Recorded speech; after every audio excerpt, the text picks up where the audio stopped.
It's Monday, mid-morning at Paddington, and there's been a change in the weather. Nice little bit of sunshine, that's what we need.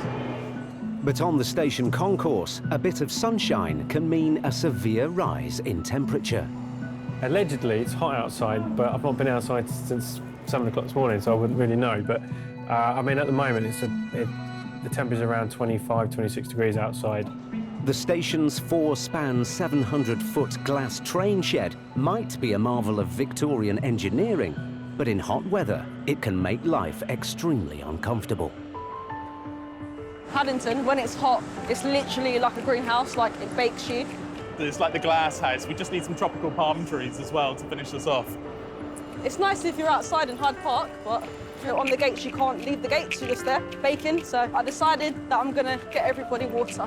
Still a sparkling. Oh, I'll have a normal. Normal one. All right, cheers, mate. No worries. I'm gonna be a nice Samaritan. Call me Mother Teresa. You want still? Oh, nice, thank you.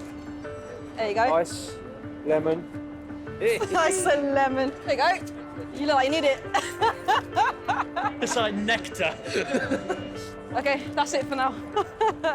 Done my little deed for the day. But during a heat wave, it's not just the staff and passengers who suffer. Just to let you know, we've got a points failure at Didcot East Junction. Yeah, I think it might be the heat. Yeah, it was going so well. The rail infrastructure is full of delicate wiring and intricate moving metal parts. But in the searing temperatures, they can overheat and expand. At route control, they've worked out that the Didcot points failure has been caused by a fault in vital signalling equipment that counts train axles. We've got 2 axle counters failed on the approach to Didcot station coming in from the Oxford line. They've failed down, they've locked up a set of points, which means trains from the Oxford direction will not be able to call at Didcot Parkway. Didcot is a busy junction on the western route, and controller Greg Dash is having to react fast to prevent snarl-ups. Lima 37, I've had to stop them dispatching it from Oxford because if it comes towards Didcot, we've got no route for it. Didcot's become a bit of a train park. So at the moment, I've got about 6 trains at stand. I've got trains at stand here because we're diverting one Charlie 15. It should come straight through this line. So it's had to go over. There's points a lot to reverse, and then it's got to come back over again. So now affecting up traffic coming from Swindon. And then we've got 2 freights at stand here. It's basically trying to squeeze trains through a bottleneck. If you liken it to a motorway, it's like having 2 lanes closed out of a 3-lane motorway. You're going to get congestion. And that's what's happening at Didcot at the moment. Got the potential of being 1,000+ minutes delay. Get the techs to have a look at the actual counters and get the moms to have a look at the points. Hopefully it's something simple. 46 miles away at Paddington, it's now early afternoon. And with rush hour approaching, Graham Parker in the control room is getting live updates on the unfolding situation. So this is the map of Didcot, and you can see that 1, 2, 3, 4 trains in that little area all have red lights in front of them, so they're all not allowed to move. So that's not good. And if they don't shift, they'll only make a queue of other trains, so they'll make it more annoying.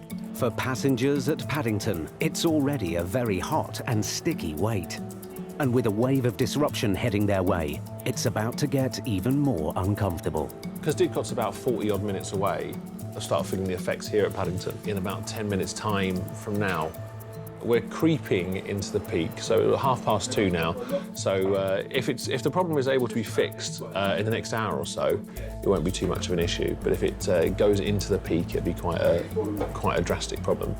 So obviously it's seriously vital that it's dealt with before the peak time when more trains kick in. Train running controller Greg Dash's efforts to reroute trains have come to a standstill. It's turning into a massive disaster at Didcot. Just when we thought we could route trains from the down relief line into Didcot, we find out that a freight train that's been at stand for a while doesn't have a forward driver until 1500, which is another 20 minutes away. So just when we thought we had an opportunity to get things moving, 4 Zulu 47 is blocking our only way through from Reading on the down relief. That would have caused problems on the normal day on its own, but with the lack of points, you know, we're fighting a losing battle here. Top man, thanks for that. Cheers, bub. Matt Law's got his line blockage for these points now. The good news is that staff are now on site and can try and move the points manually under the supervision of a mobile operations manager, or MOM. The MOM that's on site for these points at Didcot East has now been granted his line blockage, so it's safe for him to go in and have a look at these points, and his priority is to get them over to the normal position. The busiest time of Paddington's day is now fast approaching. We are coming towards rush hour now. The techs are now there. I've just seen a message to say that the techs are on site, so that's good. I'm hoping this is all going to be done before 4 o'clock. If not, obviously it's going to cause a lot of problems here at Paddington. But at route control, there's a new problem with their rerouting strategy. It's getting worse as we go on. The lack of diversity route knowledge means that all the trains that we would normally try and divert, we can't, because the drivers have to know the road, which is fair enough, and also the guards. Hopefully this freight will be out of the way shortly. The driver of the freight has just turned up at Didcot in a taxi, and then we'll get this freight on the move, which will then reopen the relief line, and then we'll have more movement. But at the moment, we're going to start reducing the train service out of Paddington. So the Cardiffs and the Cheltenhams we're looking at withdrawing to create a bit more capacity. Passengers for the 15:15 Great Western service to Cardiff Central. This train has been cancelled, and this is due to signalling problems in the Didcot area. The wonderful voice that is Graham from above. It's filling everybody with joy at the moment, but this is the impact from the signalling around Didcot earlier on. So we are aware that some services will be delayed. Anyone who's going to Cardiff or beyond to Swansea will need to wait until the 15:45. So they've got a 45-minute wait now for their train, which obviously is not very nice. But so that's one cancellation from here now. We were hoping we weren't going to have any, but that's the first, and I'm sure there'll be more later on. And there's more bad news. In the heat, staff at Didcot are struggling to manually move the points. There's 2 pump units, one's defective, so there's not enough oomph to move the points over. They're going to try one more thing by releasing a few pressure valves, and hopefully I'll get the points over to normal, albeit not fixed. At least we'll get some train movement. Passengers for the 1603 Great Western service to Penzance. Cancelled from Paddington and start from Reading. Any passengers for stations between Reading and Penzance, please board the next train to Reading and change at Reading for stations to Penzance, where your train will begin.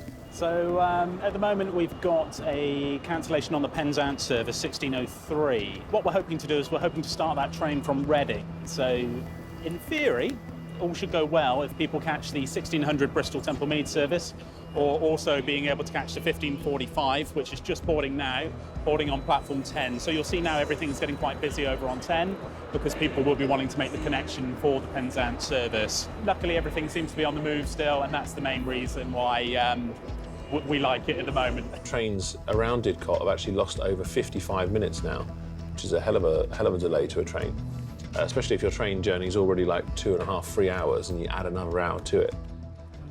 At route control, there's some good news, at least about one of the signalling issues. Yeah, the techs have solved the problem with the axle counter at Didcot, so effectively normal working, albeit the first train will go through a caution to remove the aspect restriction, and we'll have normal working on that. So the next priority now is the points at Didcot East. And moments later, a breakthrough with the Didcot points. They've managed to, by giving it an impact shock, get it to go over. So now we've got the points in normal, but they're not in order. So we're going to maintain them in the normal position until the techs tell us what they need to get into fix it permanently. So we've got normal detection now in these points. So effectively that means we can signal normally in one direction only, on the down. So all the trains on the down main for Swindon can go booked through. Anything from Reading to Oxford, we're running out of Reading on the down relief. And then we can send them round the corner at Didcot without moving these points. So now these points have got detection, we're leaving them alone. It's not ideal, but it means we can start running trains again. But we've got a lot of people to move now. It's just after 1600. Paddington will be filling up with passengers. So having these points coming back with normal detection is the best time ever, really. Staff announcement for all platform staff. All of the trains are now going booked route through Didcot and Swindon and beyond. at peak time, we run completely at capacity. We couldn't really fit any more trains if we wanted to. So it's absolutely vital that this work was done prior to the peak time kicking in, and it has been done, which is amazing. I hope that these staff are seriously rewarded financially and with donuts. A scorching day on the railway ends. But with temperatures set to hit the high 20s, there's new urgency out on the tracks. Mick Lungo and his team are taking advantage of the cool of the early morning to carry out vital preemptive work on Paddington's busy approach. Every rail that we install needs to be stressed for hot weather prep, stop track buckles and all that sort of stuff. Rails are made of steel, and like all metal, if they get too hot, they expand, which can cause serious track failures. It's basic work, but it's stuff that could cause track buckles and stuff like that, so it's quite important that it's quite relevant to our works. To prevent this from happening, the rail is stressed, physically stretched to minimise the risk of expansion in hot weather. This is a crossing that was installed about 2 months ago. So the first 3 legs were stressed, but the last leg we didn't stress because of lack of time. So today we've come in to re-stress it basically. The team take the temperature and measure the length of the unstressed section of track. Mick then calculates how much of it needs to be cut out before stretching it and then welding it back together. Just worked out with the meterage and with the thermometers as well, so we need to pull it 17 mil. So plus the welder's gap. Terry, is 24, isn't it? 24 your gap? Yeah, so altogether it'll be... So I'll be putting in a gap of 41 mil. The 41mm gap is cut out, and machines are placed on the rails to physically stretch it. They're hydraulic rams, so basically once we set it all up and we'll put the power pack on, then it'll pull it back to what it needs to be. Before they can start stretching the rail, there's another time-consuming task. They're loosening the fastenings at the moment, so it becomes free rail. So when we do put the stressor kit together, there's no clips to stop it from moving. And they'll be doing this process all the way up to the unclip mark, which is further up there. Because then if there's any clips left in the track, then you won't be able to pull it. It'll stop it from pulling, sort of thing. So it's not a long process once it's all going and stuff, but it's just getting the clips out and stuff because of these are very old clips. 1, 2, 3. These are called skull clips. You don't get many of these nowadays. It's mainly the Pandro ones which come out a lot easier. These probably haven't been taken out for a very long time, so they're probably rusted and corroded and stuff, hence the 2 bars that they're using there to get them out. So this will take a little bit longer than usual. With fastenings removed, they can begin stretching the rails. It takes 26 tons of pressure to produce the right amount of tension. The correct pressure's been applied, so the correct stress is in the rail now. And then obviously all that's left to do now is for the welders to weld it up, and then we unclip it back up, and that's the job done. The last job is to place a mould over the gap and pour in molten steel, joining the 2 rails. Once cooled, the join is ground down to produce a smooth profile. Job's finished now. The welders have completed their weld. I've just checked the track to make sure that all the fastenings are secured and nice and tight, all the nylons are back in. So yeah, that's it, job done. Next one Monday. 4 miles up the line at Paddington, the morning rush hour is in full flow, and temperatures are once again on the rise. It's so hot, we're stocked up on ice cream and air conditioning. While some staff at Paddington are working to stay cool, it's starting to hot up for incident controller Shay Doyle at Route Control. Yeah, we've got a track circuit failure, Paddington, platform 1, after a departing train, so he's left the track down. It impacts on the signaller because he'll have to make sure that trains that are booked to go into that platform are re-platformed, which isn't always as easy as it sounds. I know we've got 14 platforms there, but they are all utilised, so it's a case of him juggling it round. Trains leave and arrive every few minutes during rush hour, so the clock's ticking to get the problem fixed. we can work, I think, with one platform out, but if anything else kicks off and we were to lose another platform, then we really would have big problems. So we do need to get this sorted, and being platform 1, it is one of the key platforms there, so the sooner we can get people up there and get onto it, the better. We've got a team of technicians on the way. They reckon they'll be up there by 1400 to start their investigations, and hopefully they'll bottom it out before the evening peak gets going. It's Controller Swindon. Moments later, there's good news, immediately followed by bad. Track circuit failure platform 1, which has now just gone clear, so we're running normally on that. And now platform 5's failed, so they're taking out on each other at the moment. Charlie Samford, one of the engineers who was due to look at platform 1, is now sent to platform 5. At the moment, we've got a problem with the track circuit, which is the method used to detect where the trains are. They run a small amount of electricity through the rails. At the moment, there's no track circuit detected, so they can't tell that there's a train here. It could be a few different things that cause this. So until the train's moved out of the way and we can actually see what's going on, then we can't really tell what the problem is at the moment. But back at route control, they're getting news of another problem on the same platform. Now, the driver's felt a bump and he's brought the train to a stand at the stopping point at Paddington. We need to get someone to have a look at it before we get the train out, or at least watch the train out. So if anything untoward happens, we can bring the train to a stand immediately. Bumps on Paddington's tracks can have serious consequences. We had a derailment there not too long ago. It could be a risk of that as well. This is what happened at Paddington last year. A train derailed as it was leaving the station. Fortunately, no one was injured, but the damage took the platform out of action for several days, and no one wants to go through that again. We need to get that inspected as a matter of urgency. And unfortunately, where the bump is in relation to the train, the driver won't be able to see it because the front end of the train will be over it. So we need somebody to go and give a visual inspection on the ground.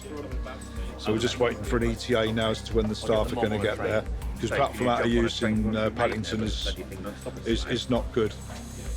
Because we did have a track circuit failure in platform 1 earlier, which has gone clear, but there has to be a risk if that failed again, we'd be 2 platforms short, which we wouldn't be able to manage with. The worst case scenario is if this train derails, it will carry on out of Paddington in a derailed condition and cause all sorts of track damage. The plan is, I'm staying on the phone to the signalman when the train's on the move, obviously at walking pace. If there's any issues, give me a shout, and then I'll stop the train immediately, through the signalman, and then on to the driver. I'm just going to let the driver know. Basically, I'm going to be on the phone to the signalman. If there's any issues regarding the track, I'll contact the signalman, and then he'll get you to give you an emergency stop. Okay. All right, thanks so much, cheers. With everyone in position and Mark's plan in place, the train slowly makes its way out of the station. So he's just giving them signals to go, yeah?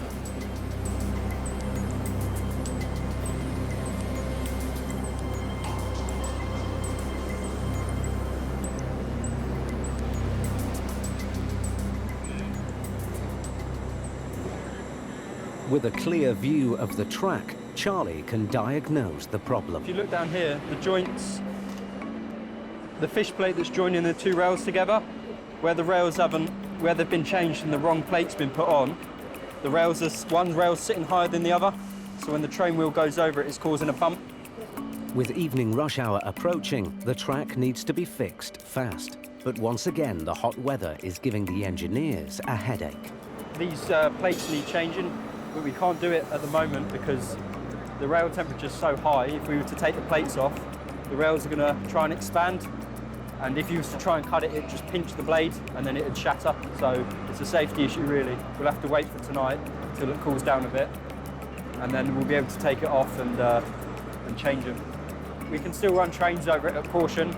Now we know that it's broken rail or anything like that. So as soon as S&T have fixed their track circuit problem, we'll be able to run trains. But before S&T, the signalling engineers have the chance to investigate the track circuit. Bedri Alija from the track team thinks he knows what's at fault. I think I locate the problem with track circle. The same problem we had in this rail this side.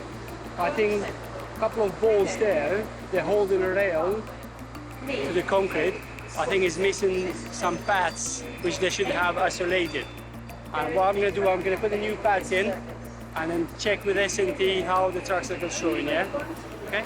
The pads are designed to keep the electrical current circulating around the track. And Bedri is hoping that by reinstalling the 3 missing pads, he'll fix the track circuit issue. Oh, the S&T, they're going to do the test now and check how the track circle's showing, yeah? Then, fingers crossed, it's going to be fine. It's now over to the signalling team. When there's a train on the track, the electric circuit readings should go down. And when there's no train on the track, like now, they should go up. Is it up? Is it up? It looks down. How much it was last time? 3.7. No, wait, it looks still down to me. It's taking too long. You've got a problem. You want a little bit more time then? Paddington platform 5 during the peak. The signal we like is platform back. Let's hope we can get back to them soon. There's no fault on the tracks, so they check the relay boxes. At the moment, the relay's not getting enough voltage. Okay. Just getting halfway should be. Yeah. So it's halfway up. Yeah. It could be the relay's not taking it in, but most likely it's going to be something before it stopping it getting the voltage. So.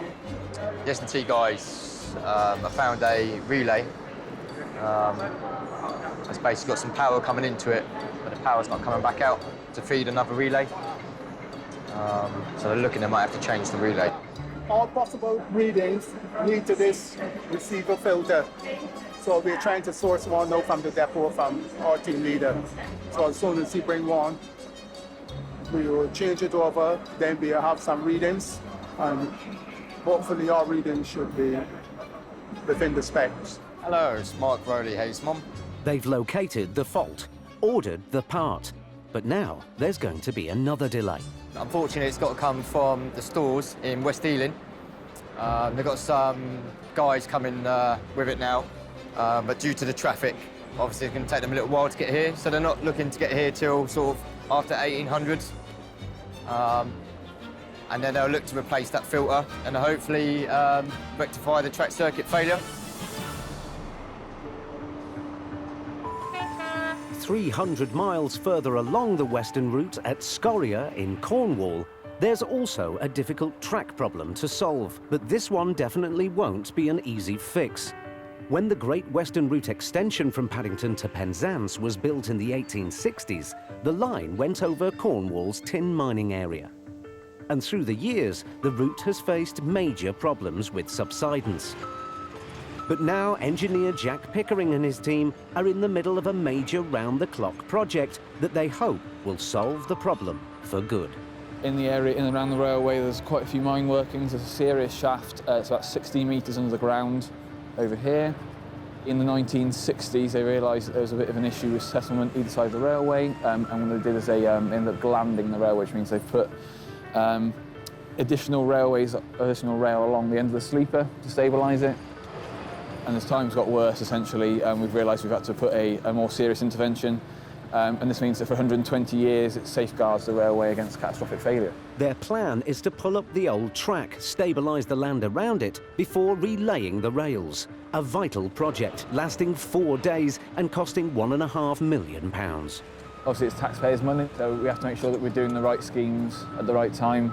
So for this, although we may have done some investigation work in 2007, obviously it's taken a bit of time to ensure that this was the right scheme to take forward and that it was really necessary to spend the money of the taxpayer conducting this, really. The first stage has been to inject a stabilising material into the area.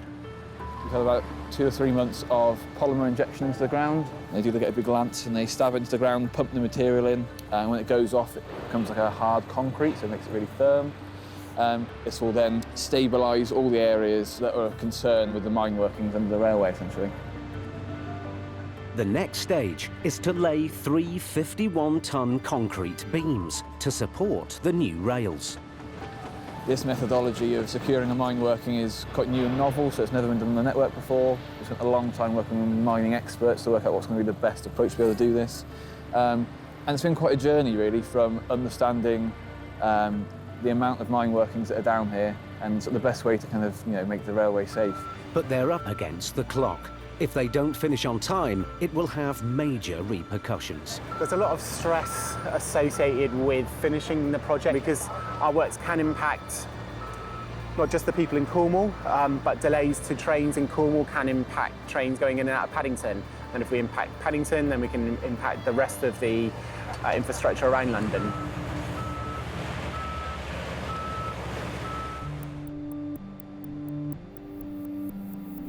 Back at Paddington's Platform 5, they're also up against the clock. Mick Lungo, who was earlier stressing rails to prepare them for rising temperatures, is now taking advantage of a much cooler Paddington station to mend a bump in the track detected during the evening rush hour. Basically, where the two rail joints, because of the heat, they've closed together and the rail ends are actually battered now. The picture I was sent earlier, you couldn't see any gap at all, but where it's got cooler, it's actually opened up a little bit. So we won't have to trim it or shave it as much as what we thought we'd had to, but we'll see now once we get the plates on and see if it lifts the rail up any higher, see if it makes any difference. But as they prepare to remove the fish plates that hold the sections of track together, the problem becomes clearer. So this side is the £113, which is the new rail, and the other side, which is the older bit, is like £98 rail, which is ancient, basically. So that's where we're having trouble. The £113 track was installed around 10 years ago, whilst the £98 rail was laid nearly 30 years ago. The slight difference in the rail's profiles means the fish plate won't fit them both properly. The rail's been here for so long. Obviously, the guys are trying to get the clips out at the moment, and they can't because they're so seized. They probably haven't been taken out for about 20 years or so, probably. So it's a little bit difficult because everything's so old. And to match everything up, it's going to be a bit of a task, but we should get it all done. With a bit of gentle persuasion, they managed to get the old fish plates off and the new ones on. That looks good. That looks good, mate, that one. It looks a lot better than what it was. I think really the rail needs to be changed. This is like a temporary fix. So I think we would need to change the rail. I think where it's so old and worn, to get it to the exact level, I think we would have to change the rail at some stage. But I'm happy with leaving it the way it is. The team's attention now turns to the circuit failure. Earlier, the signalling team replaced the relay filter in the hope that it would solve the problem. Still 1.4 though, that's what you had before, isn't it? But it's made no difference. Basically, the track circuit's still down. We have to take the pads out. Take these Pads off, yeah? Right, get the scraper and just take them pads off just for a minute. You can see these insulators here, so old and worn. Need to put some new pads under there and see if it makes it any better. And we haven't got that much time left. We've probably got about an hour and 15 minutes now until the roads go back. Now it's time to see if the new insulation pads have done their job.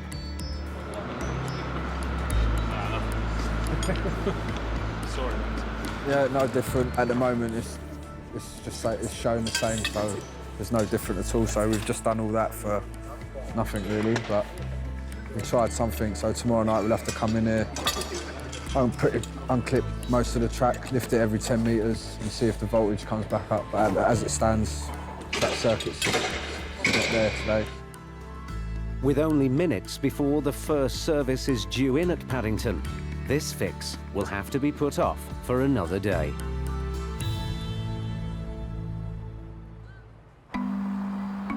But there's no such luxury 300 miles away at Scoria. Engineers are 48 hours into a 4-day project to prevent a railway line from subsiding into old mining land. So we're landing the first of 9 slabs, and hopefully they should fly in pretty quickly now, actually. With the land stabilised, work can start on rebuilding the track infrastructure. So it's going to start backfilling, putting the material back on top of the beams and slabs, and then start the operation of putting the rails back in and getting prepared for trains to run. Obviously, they don't want to speak too soon, touch wood, but it's looking pretty good at the moment. With the deadline getting ever closer, they have to work through the heat of the day and the cool of the night to get the project done. And it's one hell of a job. In the last 36 hours following the last slab being installed, the team have installed 600 tonnes of ballast, and they've re-railed both the up and down lines with 180 metres of rail on both lines. Specialist machines pack down the ballast that supports the new tracks. So we can see the track just out here now.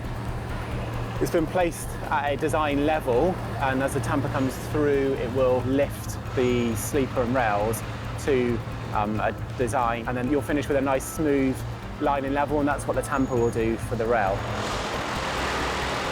Hopefully, it's going to be about 3 hours left of tamping, and then that's the tamping finished, and following that we need to stress and weld both roads, so hopefully by 0400 Friday morning, we'll be ready to pass the first train.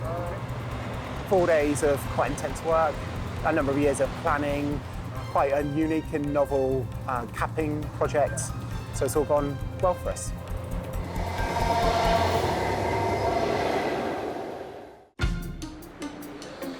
It's been a long, hot week at Paddington Station. So we've gone from Arctic temperatures to Dante's Inferno. But now it's the weekend, and as the heatwave continues, there's a change of pace. There we go, platform 9, just around the corner. And a change of passengers. It's Saturday, it's a nice day, it's a sunny day. I love our commuters, but I absolutely adore the weekend travellers. Have a great day, guys. Thank you. We've got lots and lots of happy tourists. Are you off to Bath? Yeah. Do you have your flip-flops and your towel? Oh. In the bath. With the weekend travellers, everybody's happy, everybody's just dressed leisurely. Everyone just wants to have a good time. We gotta get in with Paddington. Oh, all right, get in. Surrounded by beauty. I'm not complaining. Just they've all taken a chill pill. So at the moment, I'm on my leisurely mode. I'm just on my leisureMode.com. But things can soon change. And on this sunny weekend, it's staff shortages that are beginning to cause a problem. The drivers don't want to work their rest days. And it's summertime, so there is an acute shortage of drivers, which is causing problems. Few cancellations for trains. 1 Charlie 1-2, 1 Charlie 1-3, and 1 Charlie 1-4 are all cancelled. So obviously we've got no trains for passengers going to Bristol or Bath. So we're gonna use 1 Bravo 28 to do that. So we've got 3 trains to Bristol cancelled, sadly, due to no drivers. Unavailability of drivers, a shortage of drivers. So we're trying to divert a train, or we are going to divert a train via B&H. It will be the 11:45 train to Swansea, which normally doesn't go via this route. But we are going to arrange for it today to go via a different route, just so we can pick up any passengers going towards Bath, Chippenham or Didcot. Hello, sir. It is, sir. It is, sir. It will mean that the 11:45 to Swansea will, as well as its normal passengers, also have to carry passengers for Bristol. Okay, so the 11:45 to Swansea is now being diverted, so fun's about to happen. And obviously, we now need to inform our happy customers that they can board the rather overcrowded 11:45 to Swansea, which is being diverted for them. Unfortunately, we'll make announcements for any passengers for Bristol on the station to get on that 11:45, but then you'll have to go at 11:45, and any other passengers will have to wait for the next available service. When the next one after this one is to Bath? So there are some cancellations today, Yeah. so I would advise you to take this train. Oh, really? Because the 12 o'clock's cancelled as well, Yeah, I and the noticed 12:30. Okay. So I really would advise you to take this train, sir, okay? And for those who missed that train, there will be a slightly more roundabout way of getting to Bristol. Unfortunately, we're not able to put on specific stops. What they can do, however, is change at Bristol Parkway, where there will be downward connections from Bristol Parkway on the cross-country service from Bristol Parkway down into Bristol. And so far, so good. It seems to be going very smooth. Obviously, for those that are on that cancelled 12 o'clock, I do hope that most of them have been able to catch this train. And if they don't, hey-ho, then we can put them on the next one. So it's not the end of the world. It's just a matter of compromising. Someone's obviously done their homework up there, or down there in Swindon. They're thinking of the best possibility. So it's looking good. Just as one issue due to the lack of drivers is dealt with, Hello, Pad Signal. This is Sanjeev, Control Room, Paddington. What's that? another emerges. Hi, mate. Just to let you know, 1 Bravo 25 on number 4, that won't be billing out on time. The crew is on the PMB, so it'll be late going out, mate. So you got issue where the driver's coming late on the train, 20 minutes late, which means he's going to go out 20 minutes late. So we got 1 Bravo 25, which is going to go 20 minutes late. Just trying to advise Swindon, he's due his break. So once his break is done, all the passengers will have to wait, I guess, fortunately. While some services are suffering because of missing drivers, the heatwave has been causing a different set of problems for those that are working. With the hot weather we've been having, obviously there's a lot of flies and bugs and all that sort of rubbish out. So normally the spray and the wash of the normal wipe is enough to keep it clear, but the driver wasn't very happy. They need to be able to see where they're going properly, see the signals and everything, so just give it a bit of a clean and a wipe for him. The drivers have a repair book, which all the details going of any faults. Obviously he's booked in that the windscreen was minging. So we can sign it off now, so it's been cleaned. Yeah, if they can't see, they can't run, as simple as that really. It's, the way, because there's such a flat front as well, they just kind of collect a lot of stuff when they're going along. If the wipers can't keep up with it, then they're out of luck really. So sometimes you just have to get in there by hand and give it a wipe. As one train heads off fly free, on platform 4, the train that has been waiting for the driver to finish his break is also now ready. And this one's just about to go, hopefully. And although it's 25 minutes late, it's now on its way.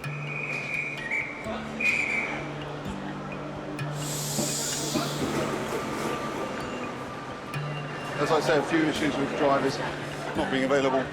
So apart from that, it's wonderful. Yeah, but there's 3 trains cancelled this morning from the West Country. It's not good, is it? Customer Ambassador Kaz de Bray is dealing with the last of the passengers for the diverted Swansea train. Yes, madam. So, we were actually going to Bristol Temple Meads, but the train is cancelled. Yes. So is this the quickest way to get... Yes, it is, madam. What time does it get into It Bristol? will be due in at 13:11, madam. Thank you very much. You have a lovely day. They just want the reassurance. They just want to know, as the customer says, does it go to Bristol Parkway? Does it go to Bristol Parkway? Okay, so again, it's just a matter of sharing that information. Again, share what you know, because that's vital for our customers. So I'm telling them, I'm with them next to me, this is all I know, but let's have a look together, as I did. And she could see Bristol Parkway, and all of a sudden it was, what time does it arrive?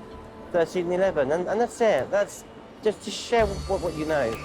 And with one last push, a searingly hot and busy week at Paddington comes to a close. A proud moment, seeing this train dispatched on time, going out on time, and now it's time to say bye. Thumbs up, beautiful, love that, absolutely love that.